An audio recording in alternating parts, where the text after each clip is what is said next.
Greetings, peasants, and welcome to the Throne Room. I'm your host, High King Royal. Today, we have a quite simply put, amazing guest. We have Doc Haskell of Boise University on the show, and I am really glad. And I don't want to introduce you because there's so many accolades, I don't want to leave any out. So why don't you go ahead and tell us a little bit about yourself? I'm not going to include any of the accolades. I'm Doc Haskell. I'm originally from Portland, Oregon. I've been a professor here about 12 years and teaching future teachers in our College of Ed and until recently when I became the varsity head coach for esports, which is the greatest scam I've ever perpetrated. I like the honesty. That's what I want. So, yeah. So I'd love to, before we really get started into some of the more silly and serious stuff, I wonder if we can get a little walkthrough on the arena you have there.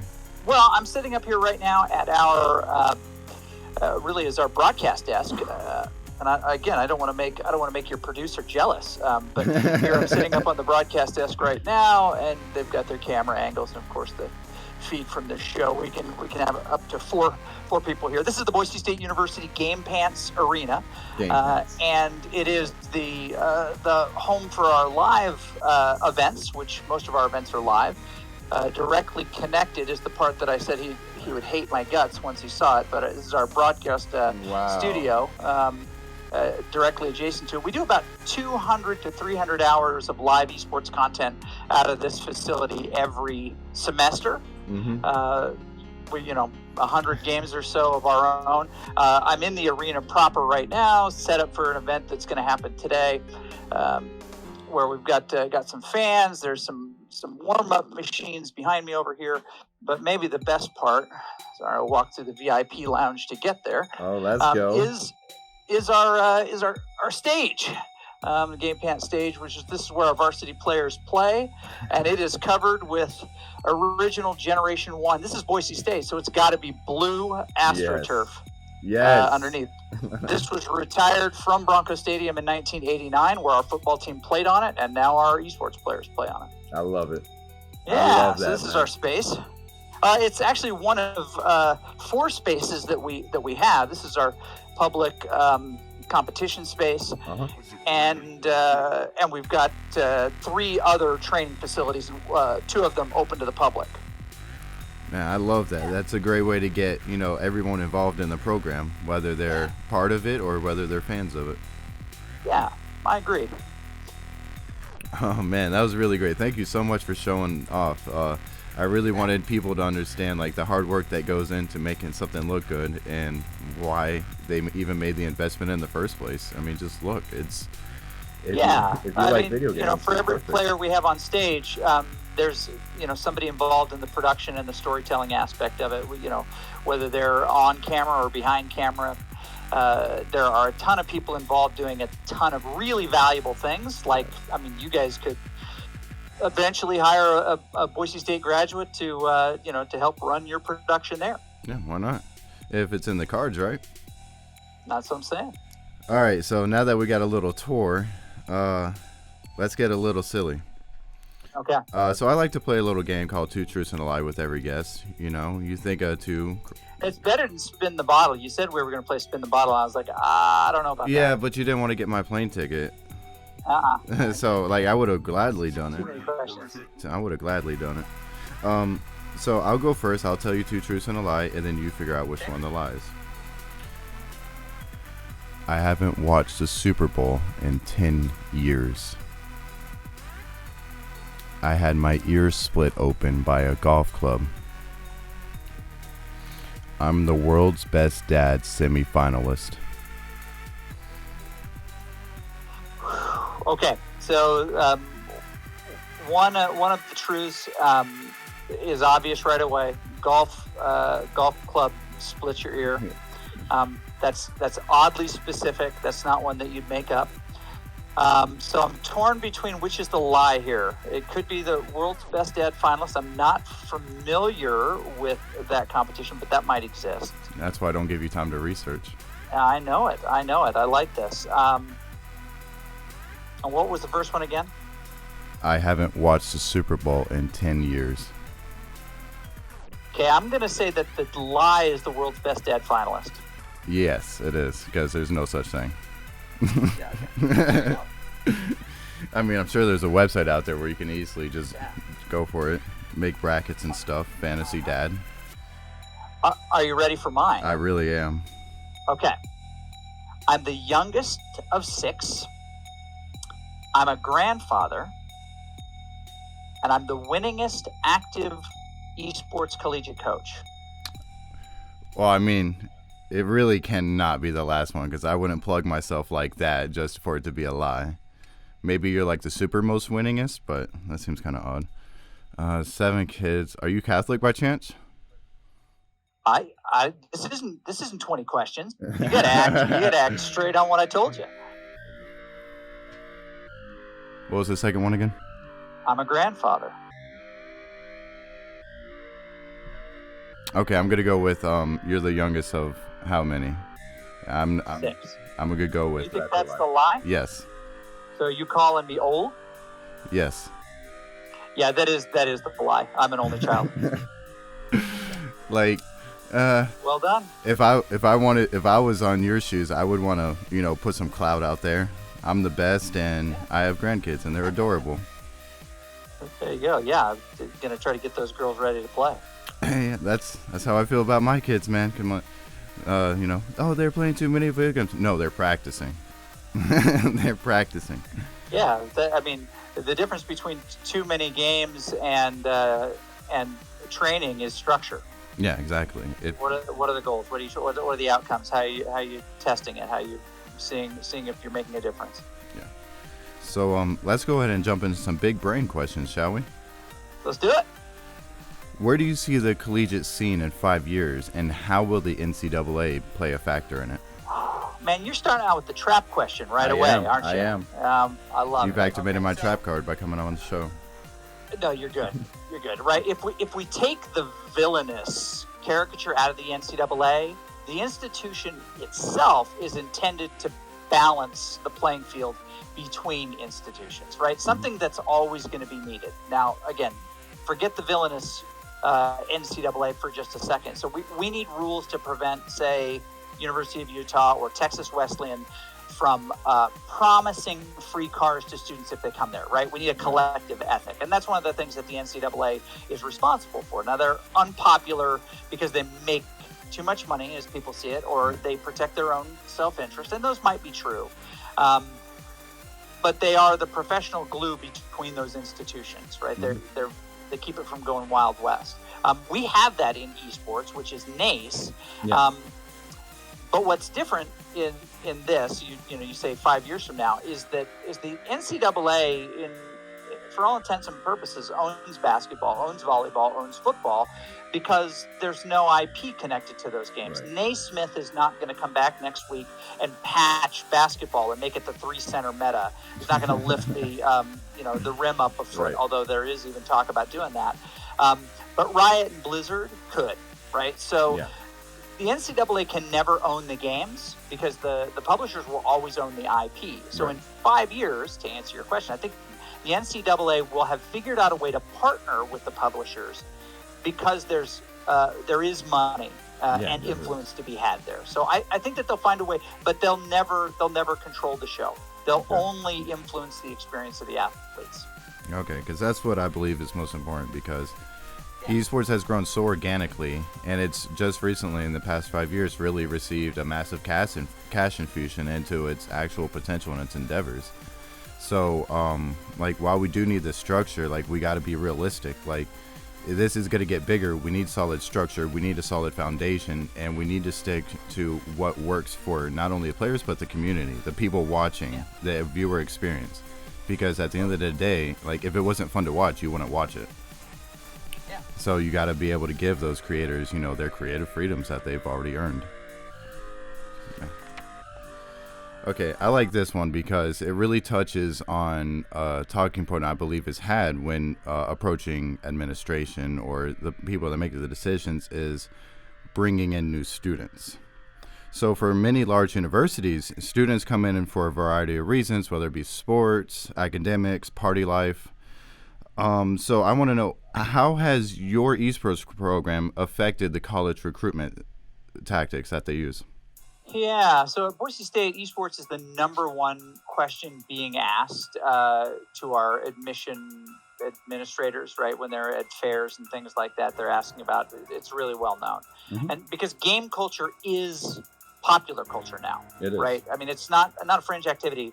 I think Tyler Rosen, who is a founder of TESPA, said it best. We don't ask people, are you a music listener? Are you a movie watcher? Games are the same way. Everybody plays games, some form of games, whether it's Clash of Clans or League of Legends, right? Right. Small screen to big screen. So everyone plays games, so we have to have a place on our campus to do that. And honestly, when people are looking at universities, they're looking for the things that they want to be able to do. They're looking for the things they want to be able to eat. There's a Chick-fil-A on campus. There's a Panda Express on campus. Okay, I can see myself here. The same thing happens when you see, a battleground gaming center like ours or an arena like this. Whether they're a top-level player or not, they're like, oh my gosh, I could come here on a Thursday night after class and play for a couple hours. That excites them. So it has a big effect, but not because it's some flashy thing, but it's a service that they're interested in, that they like. That's a good question. Thank you. For that. So, we've been talking through emails for quite a bit, and you sent me some videos on why you are interested in collegiate esports and why you're interested in esports for itself, and you obviously have a lot of passion for it. So what I want to know is, how did you use that passion to convert it into a successful business model for your university? And what talking points did you use to change resilient minds that may have been had? Well, I'm lucky. I'm very thankful. I don't actually have to design the business model. So I'm a professor and a coach, and my job is to just engage the students academically, creatively, and guide them through a degree with this as their primary contribution to the institution outside of their academic progress, right? Thankfully, Boise State has kind of worked out the numbers to make it work, and a lot of that has to do with enrollments and student participation in classes. Yeah, and because of that, what talking points would you use? Like, what do you think that someone going into that meeting that really needs some good solid evidence behind their argument, what would you say? Honestly, don't look for the evidence in esports specifically. It's too new. I mean, I have 165 wins in 2 years as a head coach, and I'm one of the old timers at 2 years. So there's not a lot of data yet, other than UCI and Mark and Kathy have made their numbers public for everybody. They're great. I would say look at what other schools are doing and the retention numbers in any varsity in athletes, volleyball, softball. Because honestly, a student who is engaged in something meaningful that they are responsible to other people to be successful finish their degrees more often. There's more graduation rate of people who are engaged at the institution, part of a team, than there are who aren't. So that's where the money comes from. Create an esports program so people will be part of the university longer. They'll complete more classes. They're more likely to finish their degrees, and as degree seekers, they're more likely to stay engaged in the university as alumni and support events as alumni financially and otherwise to make connections to the university. We just want to keep people here so that they can get their degrees, and esports helps them do that. Nice.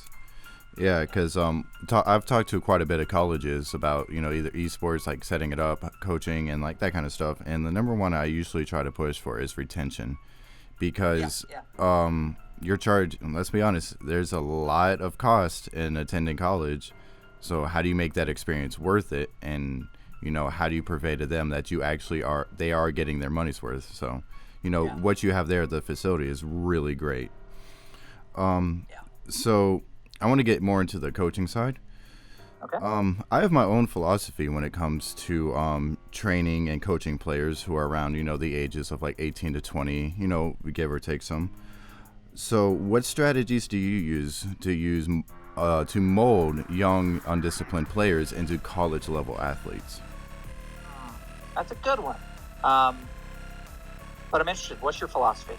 My philosophy is that when it comes to esports, I personally view it as a sport. It is to be treated as such. It is to be worked on and everything. So to me, if you don't like the structure of a solid foundation, say practice 6 to 8, film review 7 to or 8 to 9, and then scrims for later. If you don't like having that set schedule where you are consistently identifying little things that need to be brought up and you are working on them, if you don't like that, I don't want you there, because it takes discipline to become a professional gamer, a professional coach. Yeah.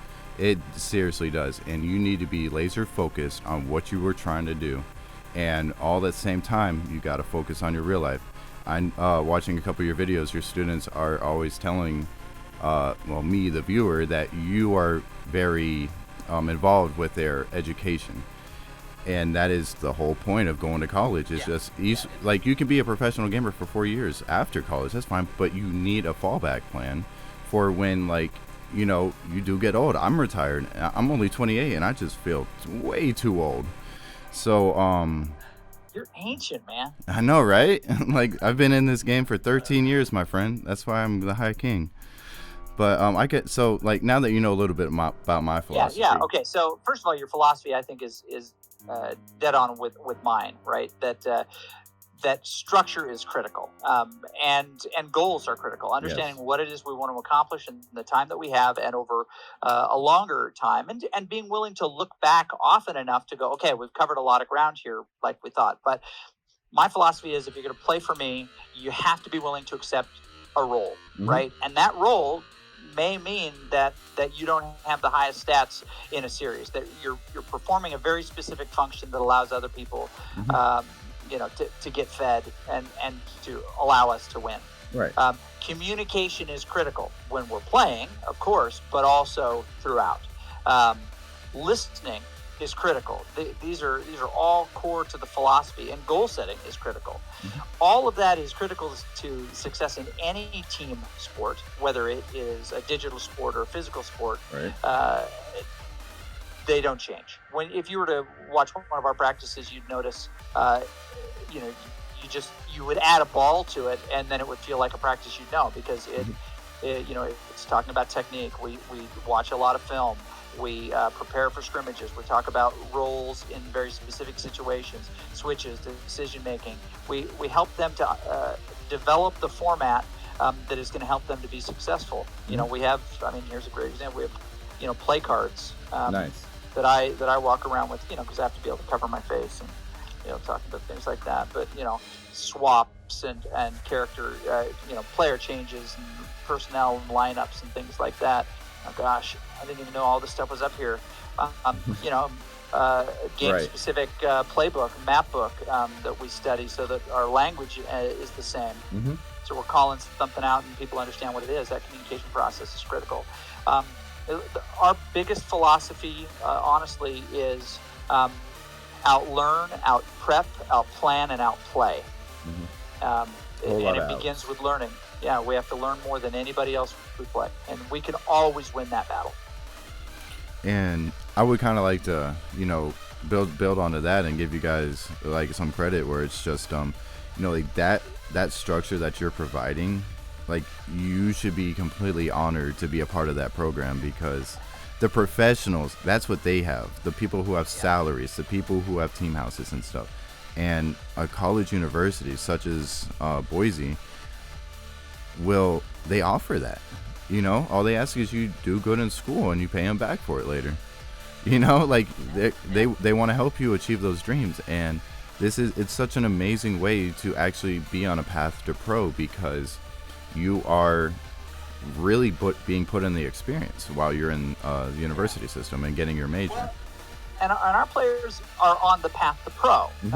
That may not be a pro gamer, but they're on the path to pro, and these skills and things that we focus on, they translate. Yeah, and the disciplines as well. That really helps. Yep.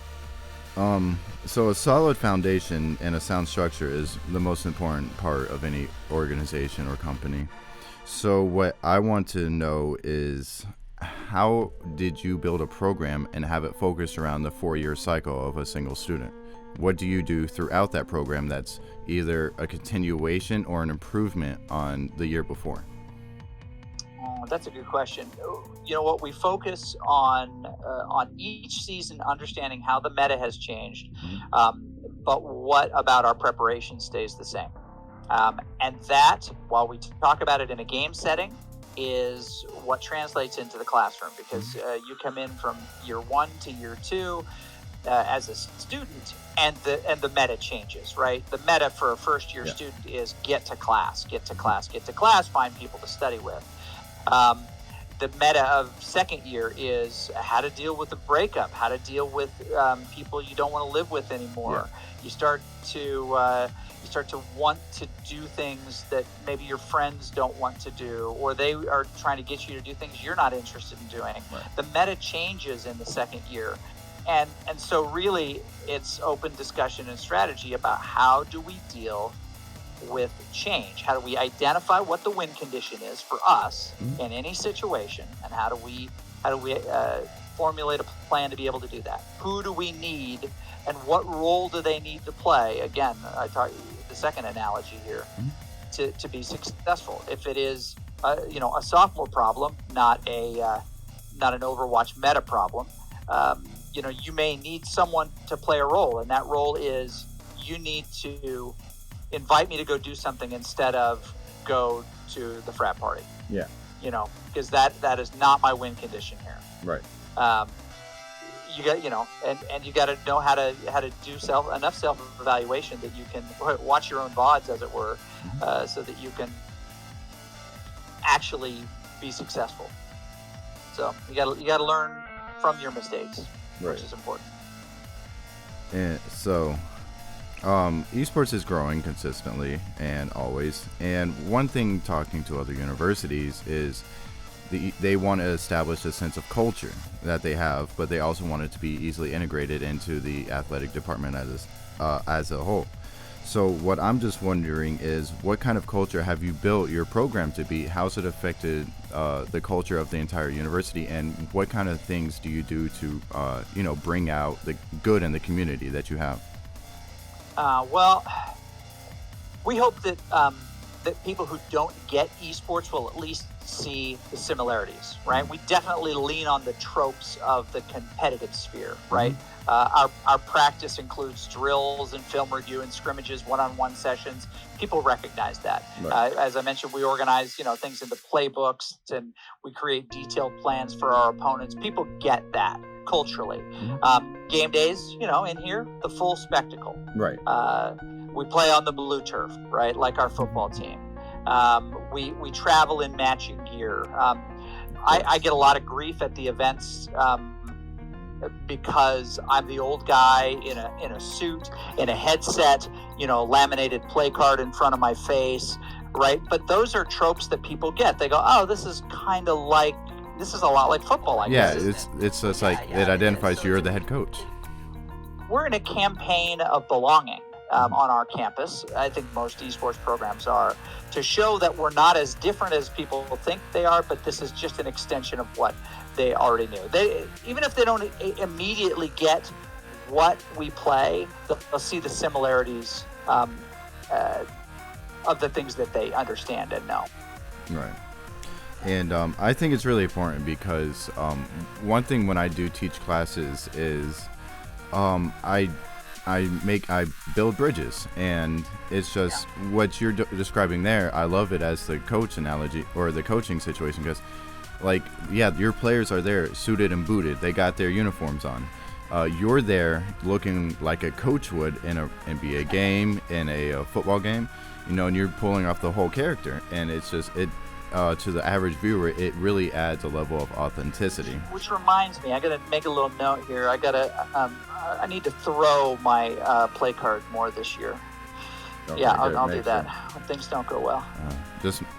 Let's not get any red flags, though, right? I'd hate for you to get ejected. No, I'm not going to get kicked out, thankfully. That'd be awkward. So, one thing I wanted to close this out with is, there are a lot of universities, adapting more esports programs. And because of the morals and values that they may have in this administration or as a school system themselves, they may limit themselves from, certain games that may depict more violence than others, such as Call of Duty, Rainbow Six. So it's fine to a point where, of course that's what they choose to believe in, but at some point it does start to leave money on the table that could be had. So how would you go into trying to formulate a plan to, try to change some minds, or at least not change their mind, but really just inform them in a way that they would appreciate? Well, so the first thing that pops into my mind is I don't have any obligation or allegiance to publishers and their titles, right? And so if it just doesn't match what Boise State is interested in doing, we still teach what we teach with other games, right? So we're game agnostic in that, and a great example is my favorite game that we played was Heroes of the Storm. Cool. Heroes of the Storm is no longer supported by Blizzard as an esport, and thus we've not continued it as a varsity game. But we still teach those players in other games what they need to know. So I think it's a process of education. We started with Overwatch, League of Legends, Rocket League, Hearthstone, and Heroes.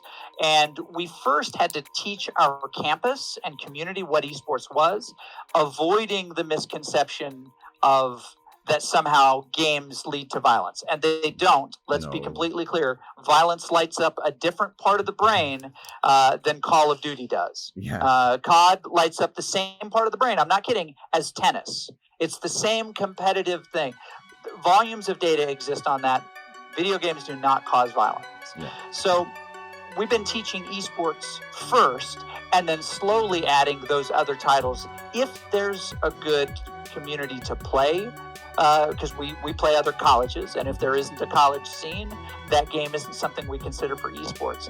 But we start, to your question, educating people on what esports is with titles that are T-rated, that don't immediately start that other conversation about violence. Because once we're in that space, they can't see the value of what we're teaching our students because they can't get past the game that they find unpalatable. Right. Yeah. Yeah, because that, to me, I'm more business minded. Of course, I take care of, my people, but there's money there. It's there. Go get it. Yeah, and you know what? It doesn't kill. And I mention this to publishers whenever I get a chance. If you feel that there is some, it's been done plenty of times. If you feel that there is some content in the game that you can simply create a toggle switch to turn off, you should. Yeah. Because it opens the game to a different market. Now, some games are not interested in doing that. They want to be the HBO of video games. And have their nudity in every series. I appreciate that stuff, though. We won't play those games collegiately because we have to create a certain level of experience for our students that's palatable by the majority of our students and fans. Yeah, but I do appreciate those people that they want their nudity in their games. Yeah. But I really just am glad that I was able to talk to you because it's refreshing to know that we share very similar ideals and thoughts on esports as a whole and how it should be treated as such. So I really just want to thank you for coming onto the show and taking the time to talk to me about it and show off your amazing arena. Oh man, if I think about this, brother, I'm 28, hey, you're still eligible. Oh, come on. I'm not moving across the country just to play video games, man. Come on. I got a family. I wouldn't mind, being the head coach, though, one day. You gotta go to class, too. Oh, no, pass. Pass. I am beyond that. Dang, you made me lose my train of thought. Got him. You got me. You got the king. You got the king. Let's get the highlight out there. All right, well, since I can't think of what else to say, why don't you go ahead and just, have some plugs and give some shout outs, where can we find you? Where can we follow you? Anybody is welcome to watch our productions on Twitch / Boise State University. If you're in the area, come visit. If you're not in the area, come visit. We'll treat you like a king in the throne room. And really, people can connect with me on Twitter if they're interested, I suppose, at Haskell. I'm so old that I have my last name as my Twitter handle. I was on Twitter when it was still through the mail. So that's been a long time, carried by horse. Yeah. That's really the best way, and you can get connected with us just by searching the internet for Boise State Esports. Cool. And I just really want to encourage anybody who's young and listening, or even in another university where you don't always have to, just your loyalty should be earned, not given. So if there's a university that's not treating you right, maybe the sponsorship money doesn't reflect the quality of work you do, and you truly believe, not that you're just trying to get more money, but you truly believe that you earn more, you should always understand that you have the power because you are the talent. If one person does not appreciate you and you feel that you have a better family elsewhere, there are universities like Boise University that will be glad to take you in and bring you into their family. So with that, I would like to say thank you for joining me in the throne room. Your High King has greatly appreciated your visit with us here, Dr. Haskell. So you bet. Thanks for having me. So thank you. And to everybody, good night, peasants.